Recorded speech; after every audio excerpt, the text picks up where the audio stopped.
teachings of Rabbi Rav Sprecher, Dean of Students at Diaspora Yeshiva on Mount Zion, Jerusalem. There's an amazing statement in Talmud, Tanit, page 29, which is worth pondering as we observe Yom Yerushalayim. The Talmud states that both Bavel and Rome, Bavel destroyed by Rishon, and Rome destroyed by Sheni, both took place on a Sunday. But both times the Levites on duty were singing the song of Wednesday, not Sunday. They got famished. Why?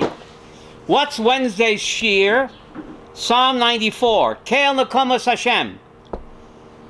Hashem, take revenge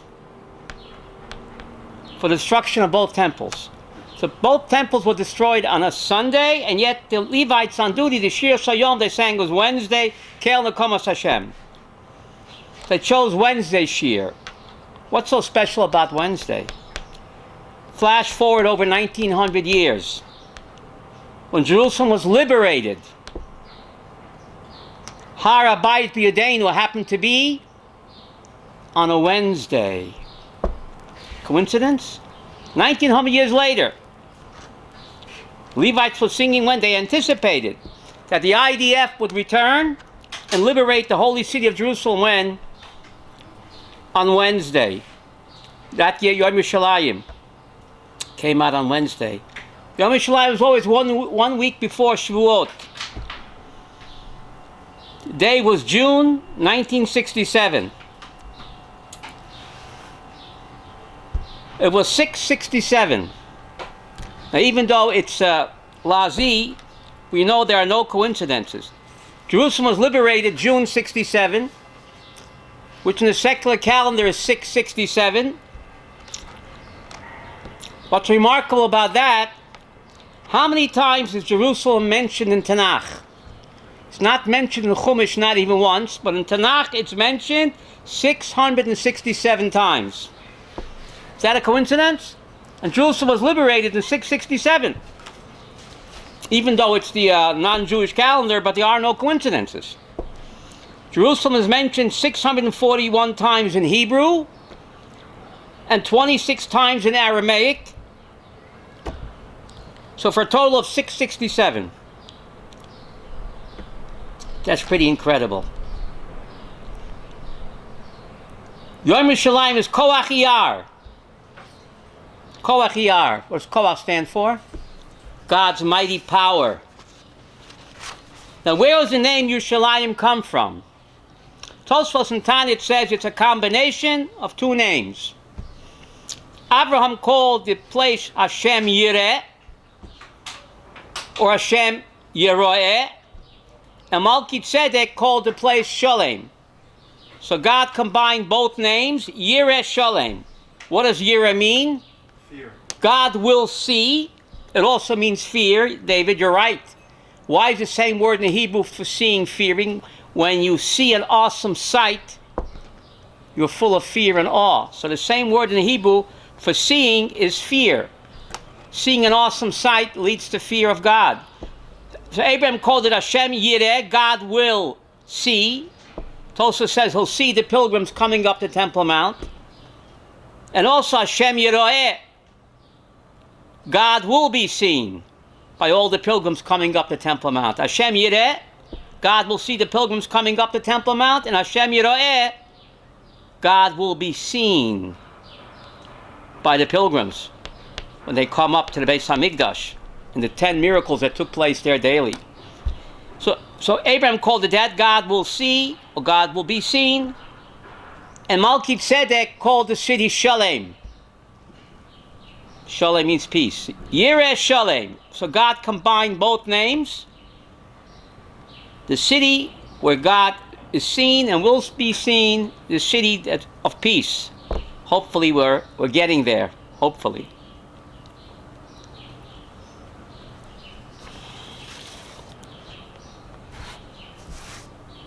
Now Yom Yerushalayim always falls out in Parshas Bamidbar.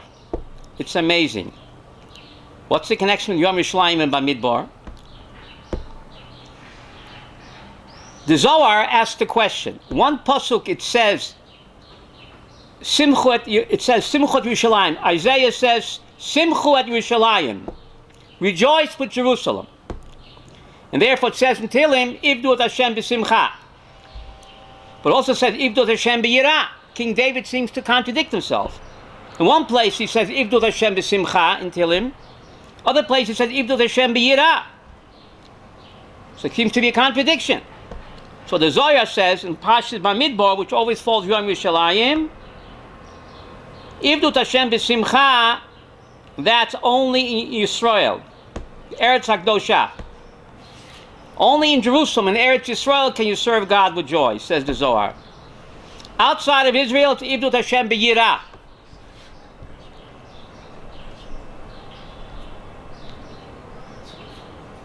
When the Jews are in Eretz Yisrael, they serve God with joy. Outside of Israel, they can only serve God from fear. Says the Zohar in Parshas Bamidbar. Now it's amazing that we have a Jewish state in 1948. Why Dafka in 1948? Why not before? There were great tzaddikim living throughout the centuries. Why couldn't we get our state back before 1948? What's so special about a Jewish state in 48? There's an amazing Zohar. The Zohar says, why do the Arabs have a right to live in Eretz Yisrael? Says the Zohar, because of the Brit Milah of Yishmael. Yishmael went through pain and suffering in the Brit Milah. He didn't resist. So for that, the Arabs have a right to live here. But the Zohar says it's just incredible.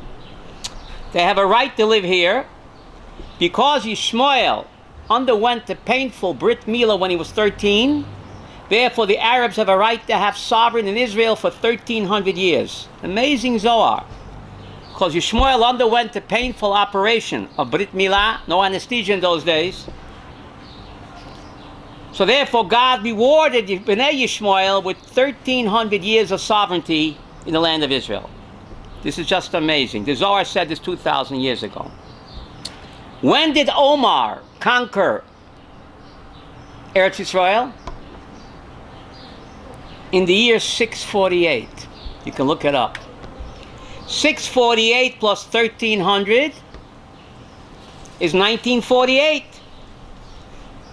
So therefore, we couldn't get the state back before 1948, because the Zohar said in the schus of the Bris Milah that Yishmael underwent, when 13, the Arabs were rewarded with 1,300 years of sovereignty in Israel. So the Arabs took over Eretz Yisrael in 648.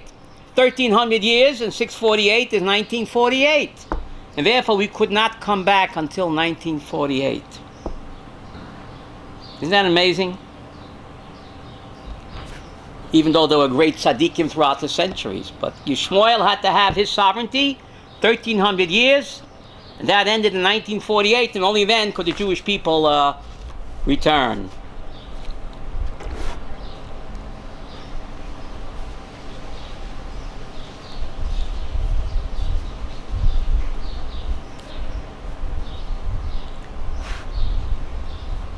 Now, why couldn't we get Jerusalem in 1948? Why did we have to wait until 1967? But it's just amazing that Yom Yerushalayim always falls around Parshas B'chikotai. Parshas B'chikotai says one of the great miracles that 5 IDF soldiers will capture 100 of the enemy. But in the 6-day war, it was a much bigger miracle. Rabbi Gorin and his driver captured the whole city of Hebron. Not 5 will capture 100. But Rabbi Gorin and his driver took the whole city of Hebron, which had 38,000 people then. So in the week of Parshas B'chikotai, the Torah is predicting an even greater miracle took place, where 2 soldiers, the Brigadier General Rav Gorin, the chief of the IDF, and his driver, didn't capture 100 or 10,000, captured the entire city of Hebron. Eze miracle. Rotchu mikem chamisha mea. Torah says 5 IDF soldiers will pursue 100. And 100 of you will pursue 10,000. This is a greater miracle. 2 of you will pursue and capture 38,000, the city of Hebron.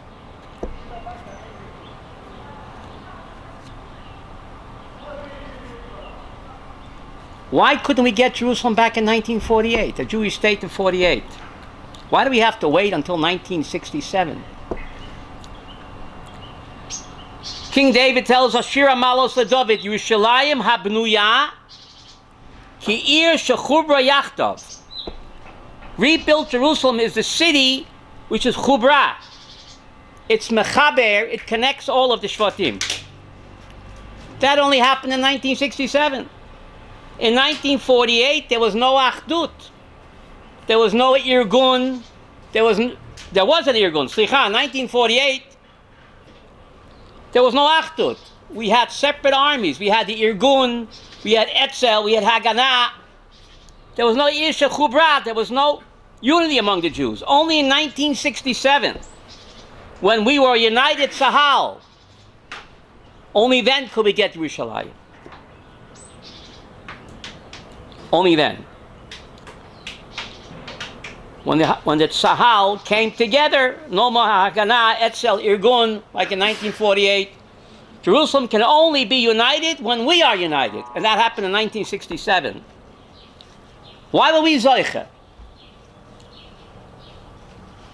Why? We're mental midgets compared to the giants in the past. But Jewish history is one long continuum.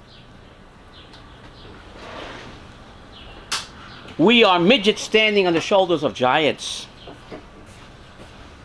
The Jewish people were divided by social barriers, but on Yom Tov, people came up to Jerusalem 3 times a year. It united them, made all Jews chaverim. Therefore, the Gemara in Yuma tells us all of Israel was divided among the tribes, but Yerushalayim belonged to all tribes. So the city was truly united because it was collectively owned.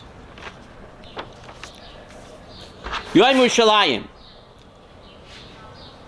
From Auschwitz, from Holocaust to homecoming, just 3 years after the Holocaust, we came back. From victims to victors. What a ness. Hebron and rebirth, rejuvenation, sorrow and joy mixed together. The Jewish state in 48. The UN voted. Rav Sprecher said it was a great miracle, where at the height of the Cold War, Russia and the United States, who were bitter enemies, both voted for partition of the state of Israel. Unheard of. Truman and Stalin were bitter enemies in 48, and yet they both voted for what? For partition. A miracle.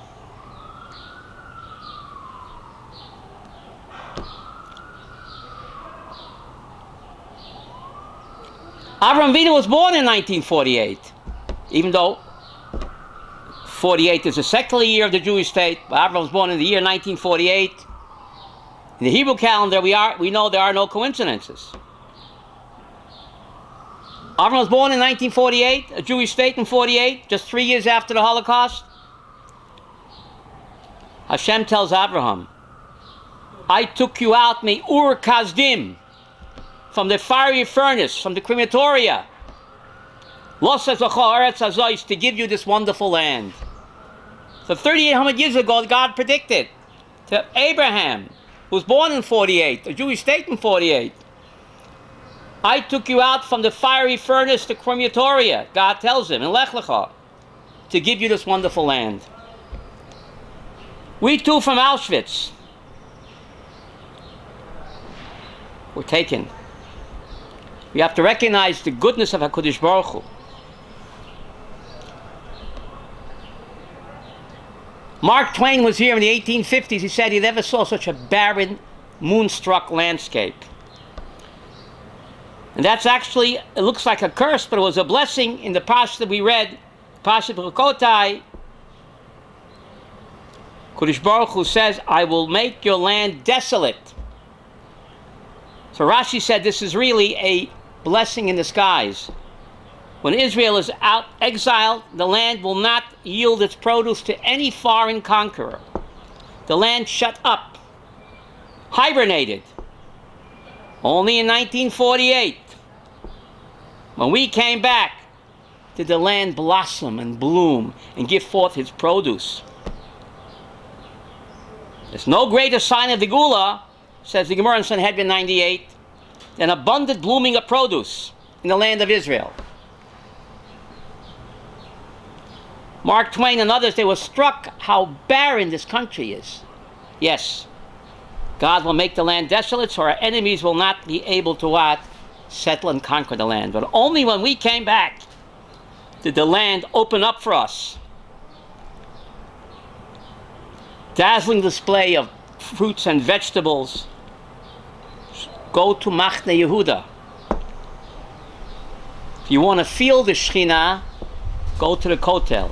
If you want to see the Shekhinah, go to Machne Yehuda. What? Not so much right now. The Bach in Tur Orachaim 2:8 says that the Shekhinah enters our soul through the produce of Eretz Yisrael. An amazing Bach in Tur Orachaim 2:8 that the Shekhinah Hakdosha enters our soul through eating the produce of Eretz Yisrael. That's how Kavyochel we ingest the Shekhinah. That's pretty amazing. So we see these miracles happening. There's none so blind who will not see. Jews who remain in Chutz La'aretz, especially now with the corona. What are they still doing there? Israel's the safest place to be. Jews who remain in Chutz La'aretz forfeit the schus of being part of the greatest miracle in our history in the past 2,000 years. What are the Jews in Chutz La'aretz waiting for? Come home. Israel's the safest country in the world from corona. Be a part of us, of the greatest nest in our history. How could you sit on the sidelines and just be a spectator? How is that possible?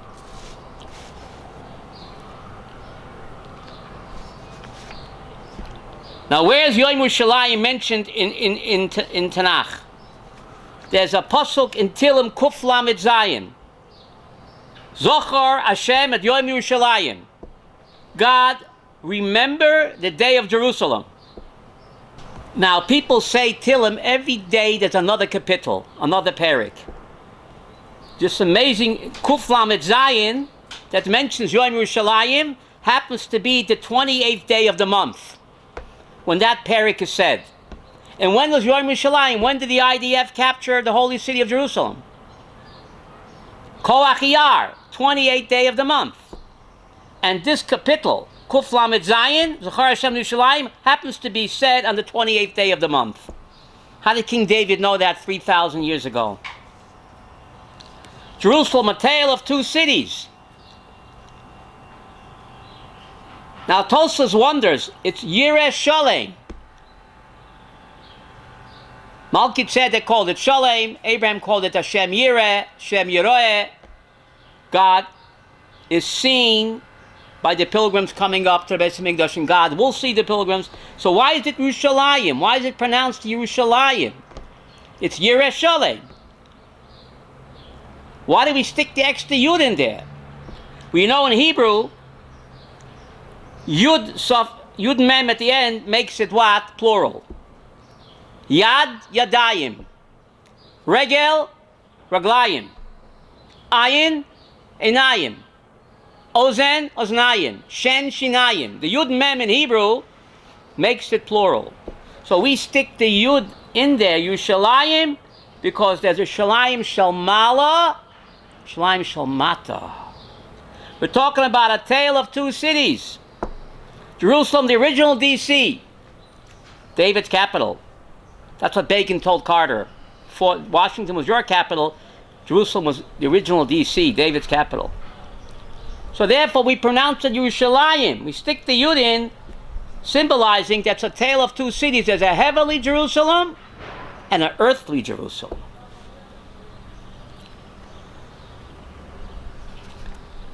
Now, we said Jerusalem is mentioned 667 times in Tanakh, but not once in the Chumash.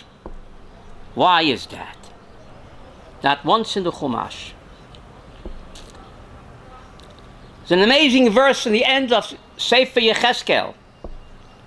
Yecheskel says, "V'shem ha'ir miyom shel Mashiach Hashem Shama."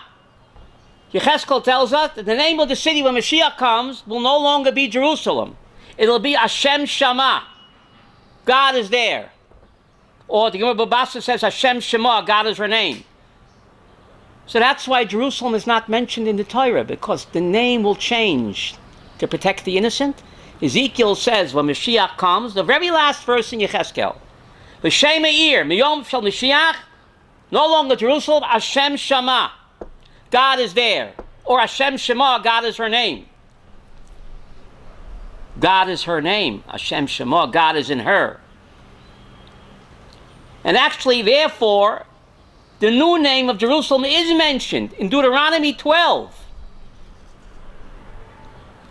God says, "Im el hamakom asher yivcha Hashem lakechem," you should go to the place which Hashem your God chooses. "Mikol shiftechem," from all of your tribes. "Losum es shemo sham," to place his name there. "Ubata shama." Deuteronomy 12 already anticipated what Yecheskel is saying. The cities won't be called Jerusalem anymore when Mashiach comes. It'll be called Ubata Shama, a new name. Hashem Shama. Batash Hashem is over there. So Deuteronomy 12 mentions the new name of Jerusalem. Ubata Shama, the place Hashem your God will choose. Ubata Shama. And Yecheskel said that will be the new name of Jerusalem. God is there, or God is her name. So when Mashiach comes, the heavenly and the earthly with Jerusalem will unite. Shalayim Shel Mala, Gemara in Titus 5, will unite with Yerushalayim Shel Mata. And therefore Yerushalayim is in the plural. Yud Mem makes it plural. Hashem in complete unison. Now, the new name of Jerusalem reflects the new reality of the Messianic era, when heaven and earth will merge. As Zechariah says, "Bayoim hahu yeh Hashem echad u'shmo echad." On that day God will be one and his name one. Now he's not one. Now he's one, but who sees his oneness? The name will change in Yecheskel when Mashiach comes, Hashem Shama, to reflect the new reality. Now we know there's a machlokas between the Rambam and Rashi, who builds the third temple. Rashi holds the third temple will descend from the sky. The Rambam says that Mashiach will build the third temple. We know when two rabbis disagree, two scholars disagree, they're both right. So how could Rashi in Sechta Sukkah be right, saying that the third temple will descend from heaven? And the Rambam in Hilchos Malachim says, no, Melech HaMashiach and his workers will build the third temple. How could they both be right? The answer is a tale of two cities. Just like a human being is made up of heaven and earth, the soul comes from heaven, comes from God. And the body of the human being comes from the parents. So the godly soul comes from God, and the human body is created by the parents, and they unite. This is a symbol of the third temple. Rashi is right when he says the third temple will descend from heaven. He's speaking about the heavenly Jerusalem, the soul of Jerusalem. And the Rambam is also right when he says the third temple will be built by human hands. The dugma, the example, is a human being. The soul comes from heaven. The heavenly temple will descend into the human temple, the physical temple, like the godly soul descends into the body. Build it and he will come. So we're building Jerusalem step by step, bringing the Gula closer. Every Jew that makes Aliyah, says the Vilna Gaon, brings the Mashiach one step closer. So the great merger, where the heavenly Jerusalem and the earthly Jerusalem will merge. And that will reflect the new reality, and therefore be called Hashem Shama. God is there. Everyone will see open godliness. Like we see a living human being with a godly soul inside, otherwise a human being is no human being. So we'll see how the heavenly Jerusalem, the soul of Jerusalem, will unite with the earthly Jerusalem. So we do our part, and Hashem will do his part. It's a partnership, just like a human being. The Gemara in Kedushin says it's a partnership. God supplies the soul, and the human parents supply the body. So too, Jerusalem is a partnership. God will supply the soul of Jerusalem, and we will supply the body. Thank you, and Yom Yerushalayim Sameach. For more of Rabbi Sprecher's teachings, visit rabbisprecher.com.